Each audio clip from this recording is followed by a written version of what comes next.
आजची पत्रकार परिषद ही सांगली जिल्ह्यामध्ये गाजत असलेल्या जिल्हा मध्यवर्ती बँकेच्या घोटाळ्याच्या संदर्भामध्ये या सांगली जिल्ह्याचे सहकार विभागाचे सहकार आघाडीचे अध्यक्ष भारतीय जनता पार्टीचे सन्माननीय दाजीभाऊ पवार यांच्या माध्यमातून आपण घेतोय। खरं तर सांगली जिल्ह्याची मातृ बँक म्हणून, जिल्ह्याची अग्रणी बँक म्हणून जिल्हा मध्यवर्ती बँकेकडे बघितलं जातं। सर्वसामान्य शेतकऱ्यांना शासनाच्या सोयी सुविधा योजना या सगळ्या योजनांचं वितरण हे जिल्हा मध्यवर्ती बँकेच्या माध्यमातून होत होतं। आणि असं असताना ही जिल्हा मध्यवर्ती बँक काही वर्ष झाले घोटाळ्याच्या ह्याच्यामध्ये आहे। संचालक मंडळ आणि त्यांच्या पै पाहुण्यांना, जवळच्या नातलगांना कोट्यवधीची कर्ज दिलेली आहे, त्या कर्जांची परतफेड झालेली नाही।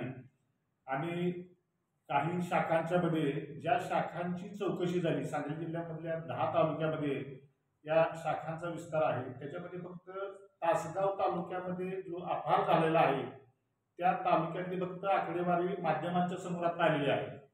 त्या बँकेचे जे वाघ, शिवाजीराव वाघ त्यांचं नाव आहे, कार्यकारी जे त्यांचे हे आहेत मुख्याधिकारी शिवाजीराव वाघ मुख्य कार्यकारी अधिकारी जे जिल्हा मध्यवर्ती बँकेचे, आणि बँकेचे अध्यक्ष मानसिंगराव नाईक हे खरं तर गेल्या काही दिवसापूर्वी भारतीय जनता पार्टीचे या विभागाचे विधान परिषदेचे आमदार सन्माननीय गोपीचंद पडळकर साहेबांनी या संदर्भामध्ये संचालक मंडळ बरखास्त करा आणि बँकेवर प्रशासक नेमा आणि सर्व खात्यांची चौकशी करा। ज्या ज्या ठिकाणी गेली कित्येक वर्ष जे अधिकारी ठाण मांडून बसलेले त्यांची उचलबागडी करा आणि या संदर्भामध्ये जी SITची चौकशी चालू आहे ती अधिक पद्धतीने गतिमान करावी आणि त्याच्यावर प्रशासकीय नेमणुकीची चौकशी करावी अशा पद्धतीची मागणी केलेली होती।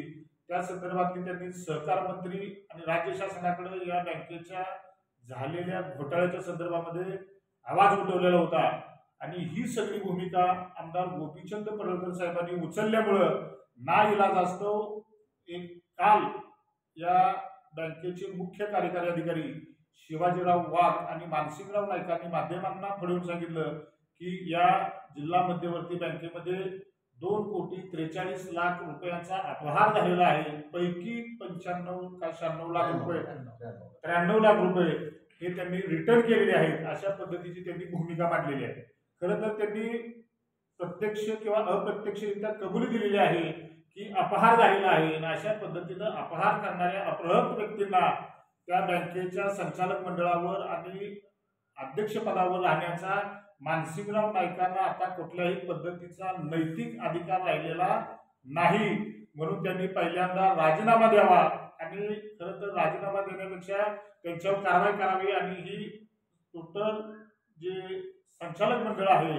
हे बरखास्त करावं अशा पद्धतीची भूमिका ही त्यांनी मांडलेली होती। आज आम्ही दाजीभाऊ पवार जे आमच्या सहकार सांगली जिल्हा सहकार विभागाचे अध्यक्ष आहेत, या अध्यक्षांच्या माध्यमातून आज आम्ही जी काय मागणी केलेली आहे, सहकार आघाडी या सांगली जिल्ह्यामध्ये सहकार निबंधकांना पण त्यांनी आम्ही पत्र दिलेलं आहे की ज्या पत्राच्या माध्यमातून आम्ही या सगळ्या गोष्टीची फोडकोड केलेली आहे। आणि आमचं मत असं आहे की जोपर्यंत ही सांगली जिल्हा मध्यवर्ती बँकेचं संचालक मंडळ बरखास्त होत नाही तोपर्यंत या सांगली जिल्ह्यामध्ये आमदार गोपीचंद पडळकर साहेबांच्या माध्यमातून या जिल्ह्यातील सर्वसामान्य बँकेचे ग्राहक की ज्यांच्या कष्टाचा, घामाचा, दामाचा पैसा या बँकेमध्ये आहे, त्या सर्वसामान्य लोकांना आता चिंता लागलेली आहे की आमच्या पैशाचं काय होईल, आमच्या पैशाचं काय होईल। आणि या सगळ्या गोष्टीवर खरं तर आमदार गोपीचंद पडळकरांनी पहिला वार केल्यामुळं आज या सगळे लोक, या जिल्ह्यातली जी राजकारणी नेते मंडळी सगळे गप्प आहेत। खरं तर याच्यावर कुणीतरी बोललं पाहिजे होतं आणि अनेक लोक ही त्या सगळ्या सिस्टीममध्ये असल्यामुळं यांना गोरगरिबांच्या पैशाचं काही देणं घेणं नाही आणि म्हणून हा अतिशय ज्वलंत आणि लोकांच्या हृदयस्पर्शी असा हा विषय आहे।